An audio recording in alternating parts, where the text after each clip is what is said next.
রাখে হরি মারে কে। 12ই জুন 2025 ভারতবর্ষের ইতিহাসের একটি মর্মান্তিক দিন বলা যায় এটাকে। কারণ এদিন আহমেদাবাদ থেকে লন্ডনে যাওয়ার একটি বিমানবন্দর থেকে ওঠার সময়ই প্লেনটি ভেঙে পড়ে। পাইলট সহ 240 জনের প্রাণ গেছে। খুবই মর্মান্তিক। কিন্তু এই মর্মান্তিক ঘটনার মধ্যেও কিন্তু একটি অদ্ভুত রকমের একটা জিনিস লক্ষ্য করেছেন কিনা জানি না।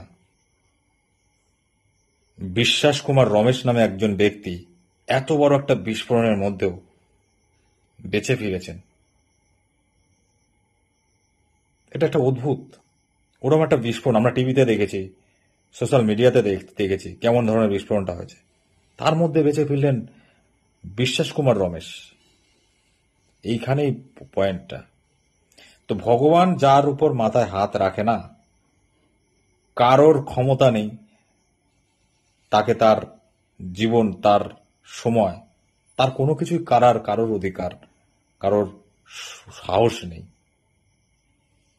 শুধু বিশ্বাস কুমার রমেশের নয়, আর একজন বাঙালি কন্যা সন্তানেরও প্রাণ বেঁচেছে। জানেন কিনা জানি না, যে প্লেনটি দুর্ঘটনা হয়েছে সেটি কিন্তু একজন বাঙালি কন্যা সন্তানের চালানোর কথা ছিল। কিন্তু কোনো কারণবশত হয়তো সে সেদিন প্লেনটি চালাতে পারেনি।